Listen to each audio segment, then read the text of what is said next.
हिमाचल में चुनावों के बाद अब ईवीएम की सुरक्षा पर गरमाई राजनीति। कांग्रेस ने स्ट्रांग रूम के बाहर गाड़ा तंबू, बीजेपी ने खड़े किए सवाल। शिमला में आईजीएमसी में होंगे रोबोटिक ऑपरेशन, गंभीर बीमारियों से ग्रसित लोगों को मिलेगी सर्जरी की सुविधा। नालागढ़ में सड़क पर जगह जगह पड़े गड्ढों से लोग परेशान, प्रशासन नहीं दे रहा ध्यान, आए दिन होता है सड़क हादसा। सोलन में नगर निगम ने अवैध होर्डिंग के खिलाफ शुरू की कार्रवाई, हाईकोर्ट के आदेश पर निकाले जा रहे होर्डिंग, किए जा रहे सर्वे। सिरमौर में गिरिपारा क्षेत्र में 23 नवंबर से शुरू हो रही बूढ़ी दिवाली, लोगों ने शुरू की तैयारियां, 3 लाख हाटी समुदाय मनाएंगे बूढ़ी दिवाली। नमस्कार, मैं हूं आपके साथ दिव्या सिंह और आप देख रहे हैं खबर हिमाचल प्रदेश। खबरों की शुरुआत करते हैं। प्रदेश में चुनाव संपन्न होने के बाद अब स्ट्रांग रूम में रखी ईवीएम को लेकर सियासत गर्म हो गई है। बीजेपी और कांग्रेस नेताओं के बीच ईवीएम की सुरक्षा को लेकर जुबानी जंग तो छिड़ चुकी है, और लेकिन अब ये लड़ाई चुनाव आयोग जाती हुई दिखाई दे रही है, जहां कांग्रेस की तरफ से ईवीएम स्ट्रांग के बाहर तंबू गाड़ने को लेकर बीजेपी चुनाव आयोग से शिकायत करने जा रही है, जिसमें बीजेपी का कहना है कि कांग्रेस ने स्ट्रांग रूम के 200 मीटर के दायरे के अंदर ही तंबू गाड़ रखे हैं, जो चुनाव आयोग के नियमों की सीधी सीधी अवहेलना है और जिसके खिलाफ बीजेपी चुनाव आयोग में शिकायत करेगी। वही बीजेपी नेता गणेश दत्त ने कहा है कि कांग्रेस को हार का डर सता रहा है, जिसके चलते अब वो हमेशा की तरह ईवीएम पर सवाल उठाने लगे हैं। वही कांग्रेस का कहना है कि ईवीएम की सुरक्षा को लेकर कार्यकर्ता चिंतित हैं और इसी को लेकर वो स्ट्रांग रूम के बाहर बैठे हैं ताकि ईवीएम के साथ छेड़छाड़ न हो सके।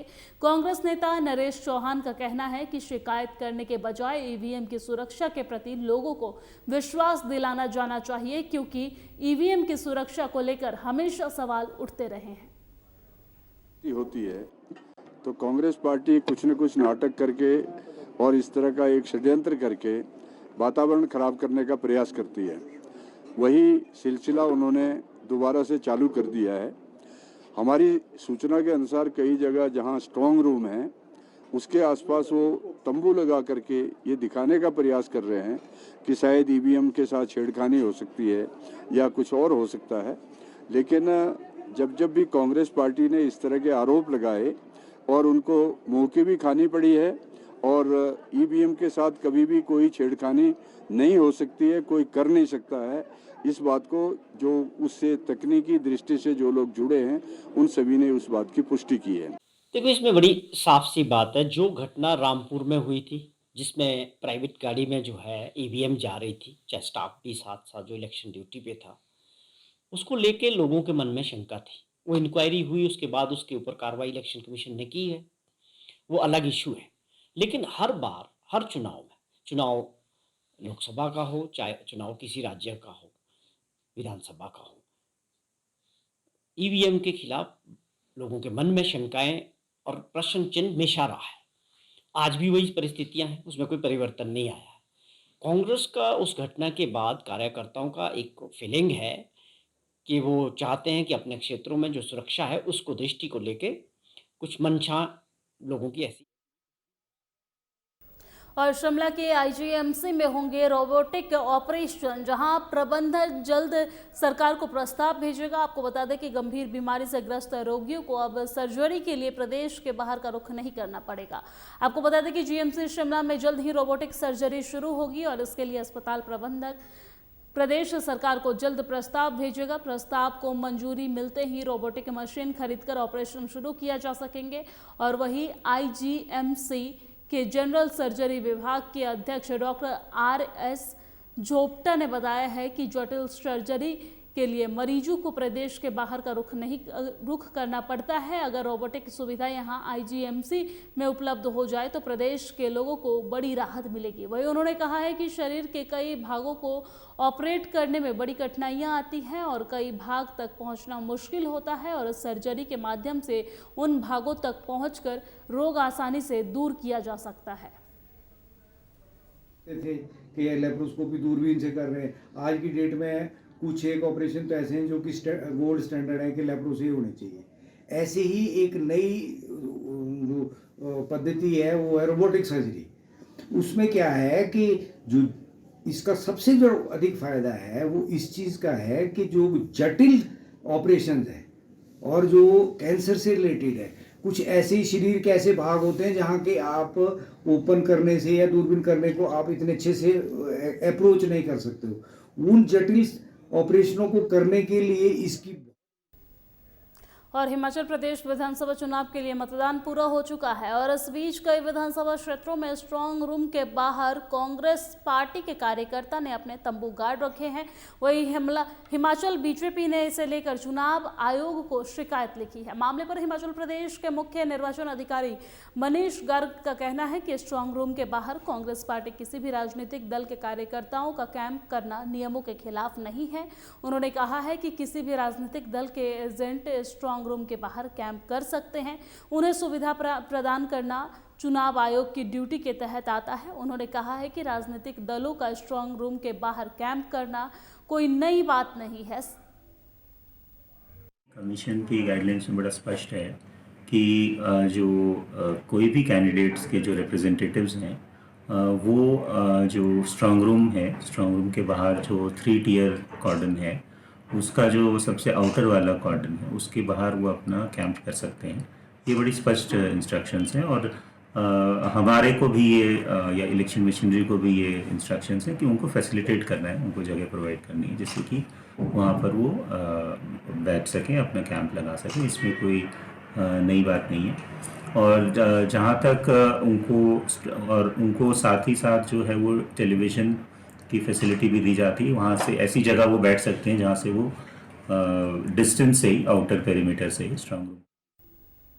और पारंपरिक संस्कृति के धनी जिला सिरमौर के गिरिपारा क्षेत्र के हाटी समुदाय के लोगों ने बूढ़ी दिवाली की तैयारियां लगभग पूरी कर ली है। जहां 23 नवंबर से क्षेत्र में अधिकतर पंचायतों में मशाल यात्रा से बूढ़ी दिवाली पर्व शुरू हो जाएगी। आपको बता दें कि नई दिवाली के ठीक 1 महीने बाद पूरे गिरिपारा क्षेत्र में मनाए जाने वाले इस अहम पर्व की तैयारियां क्षेत्र के लोगों ने पूरी कर ली है। गृहिणियों ने इस पर्व पर परोसे जाने वाले मुख्य व्यंजन मूड़ा और शाकुली बनाने का कार्य पूरा कर लिया है। ग्रामीण क्षेत्र में 23 और 24 अक्टूबर को दिवाली का त्यौहार भी बड़े धूमधाम से मनाया गया है।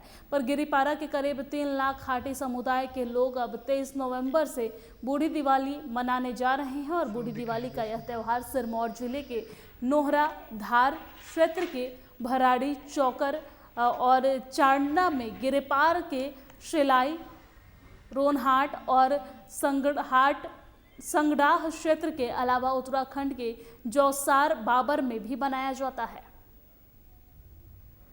जी हमारे यहाँ बूढ़ी दिवाली का काम चल रहा है और 15-20 दिन पहले ये काम चलती है, हमारी दिवाली का काम चलता है जी। और मूड़ा शकुड़ी बनाते हैं हम और बडोली और कई तरह तरह के पकवान बनाए जाते हैं और मेहमान आते हैं। बार बूढ़ी दिवाली का महत्व और भी ज़्यादा बढ़ गया है क्योंकि इलेक्शन होने के बाद लोगों को खुशियों का मज़ा लेना है।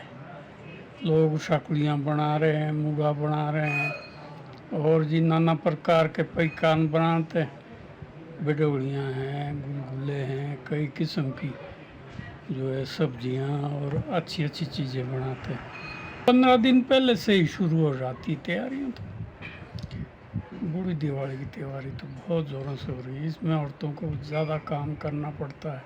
और बूढ़ी जो दिवाली है उसकी तैयारियां बड़ी ज़ोर शोर से चल रही है। मार्केट में हलचल शुरू हो चुकी है और बूढ़ी दिवाली अक्सर हमारे यहाँ लोग 15-20 दिन से पहले ही इसके पकवान जो है तैयार कर देते हैं। इसमें मूड़ा शाकुड़ी जो यहाँ की स्थानीय वो है चीज़ें हैं और ये बड़ी धूमधाम से मनाई जाती है। गिरिपार क्षेत्र से ऊपर मनाई जाती है और ये दिवाली के उपलक्ष्य में मनाई जाती है और इस दिन दूर दूर से लोग यहाँ बूढ़ी दिवाली का आनंद या लुत्फ़ उठाने के लिए लोग यहाँ पे आते हैं।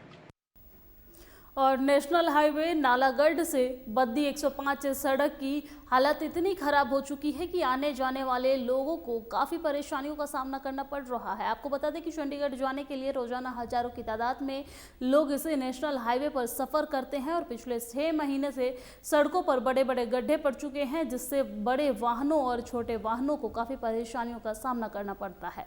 और 2 पहिया वाहन की बात करें तो उनके लिए सड़कों पर चलना तो खतरे से खाली नहीं है। सड़कों में पड़े गड्ढों के कारण रोजाना सड़क हादसे के मामले सामने देखने को मिल रहे हैं। देखो, मैं एक दिन जा रहा था अपना खेड़ा से आ रहे थे, मैं और मेरा बेटा थे स्कूटी पे, और इतनी बुरी तरह से गिरे कि मेरे पीछे HRTC की बस थी। भगवान ने लाख पता नहीं कैसे हम बचे, और हेलमेट पा रखा था, इस करके हम बच गए, नहीं तो पता नहीं हमारे साथ क्या होना था। तो ये खड्डे प्रशासन, हमारा NH का काम चल रहा है, पता नहीं किस स्पीड से चल रहा है, क्या है मतलब इस और कोई ध्यान नहीं दे रही सरकार। और इतने बड़े बड़े खड्डे हैं कि मतलब कोई भी हादसा किसी के साथ हो सकता है। वो बद्दी नालागढ़ सड़क जो है वो बहुत ही दयनीय स्थिति में पहुंच चुकी है। नालागढ़ बद्दी सड़क पर जगह जगह खड्डे पड़े हुए हैं, और इस सड़क की हालत ये है कि हर रोज़ यहाँ दुर्घटनाएं हो रही हैं। इन दुर्घटनाओं में कीमती जान जा रही है और लोगों की जान माल को काफ़ी नुकसान हो रहा है। हिमाचल सरकार और नेशनल हाईवे अथॉरिटी इस तरफ बिल्कुल भी ध्यान नहीं दे रही है। नालागढ़ विकास मंच मांग करता है कि नेशनल हाईवे अथॉरिटीज़ और हिमाचल सरकार जब तक 4 लेन कार्य पूरा नहीं। और सोलन के उच्च न्यायालय के आदेशानुसार नगर निगम सोलन में अवैध होर्डिंग पर कार्रवाई शुरू कर दी है। वहीं उच्च न्यायालय के आदेश पर अवैध होर्डिंग को हटाने का कार्य जारी है। वहीं 16 के करीब होर्डिंग को नगर निगम सोलन ने हटा दिया है और साथ साथ सर्वे भी किया जा रहा है। और अवैध होर्डिंग के हाईकोर्ट को जो आदेश हटाने के आए हैं उसका पालन किया जा रहा है। नगर निगम सोलन की डिप्टी कमिश्नर प्रियंका ने बताया है कि हाईकोर्ट के आदेश के बाद नगर निगम की तरफ से नगर निगम की परिधि में आने वाले अवैध रूप से लगाई गई होर्डिंग को हटा रही है, ताकि शहर को सुंदर स्वच्छ बनाकर रखा जा सके। ये आदेश हुए थे कि आपने जो भी होर्डिंग्स है वो रिमूव करनी है, और इसी के मद्देनज़र हमने जो है एटलीस्ट 15-20 दिन पहले है जो एक पब्लिक नोटिस जो है वो न्यूज़पेपर में दे दिया था, और उसमें सर्व सम्मानित में सूचित कर दिया था कि अगर ऐसे कोई होर्डिंग्स है और आपको लगता है तो पहले आप हटा दीजिए, अदरवाइज़ MC कार्रवाई करेगी। इसके अलावा जो हमारे सामने हमारे संज्ञान में आते रहे कि अगर कोई अनऑथराइज होर्डिंग लगी है तो हमने उनको ड्यू प्रोसेस ऑफ लॉ में उनको नोटिस भी इशू की हैं। तो इट इज़ नॉट कि एकदम ही कार्रवाई हो रही है, इससे पहले उनको जो है उनको टाइम दिया गया है कि आप इसको खुद हटा दीजिए। तो as per the directions we are going जो। और अब खबर कुल्लू से है, जहां मणिकर्ण घाटी में अप्रैल महीने में आफताब श्रद्धा को साथ लेकर आया था, लेकिन उस दौरान आफताब ने कोई अपराध नहीं किया था और ना ही मणिकर्ण घाटी में किसी तरह की आपराधिक घटना को अंजाम दिया था। और ऐसे में कुछ लोग मणिकर्ण घाटी के होटलों के बारे में अफवाह फैला रहे हैं, जिसकी मणिकर्ण वैली होटल एसोसिएशन कड़ी निंदा करता है। कुल्लू में पत्रकारों को संबोधित करते हुए मणिकर्ण वैली एसोसिएशन के अध्यक्ष कृष्ण ठाकुर ने कहा है कि मणिकर्ण घाटी में हर साल हजारों लोग घूमने आते हैं और वहां की शांत वादियों में घूमने का मजा लेते हैं। ऐसी घटनाएं पूरे मणिकर्ण वैली में और मनाली में भी नहीं देखा कि भाई होटल के अंदर कोई अपराध हुआ है। जैसे आफताब का मामला था, आफताब और श्रद्धा जो है वो अप्रैल के महीने में पूरे अपना कुल्लू ज़िले में घूमने आए थे, और वो घूमते घूमते जो है वो मणिकर्ण वैली के तोश के गेस्ट हाउस में भी रहे थे, परंतु वहाँ पर आफताब कोई अपराध करके नहीं आया था, और वो दोनों जो है वो वहाँ पे साथ रहे।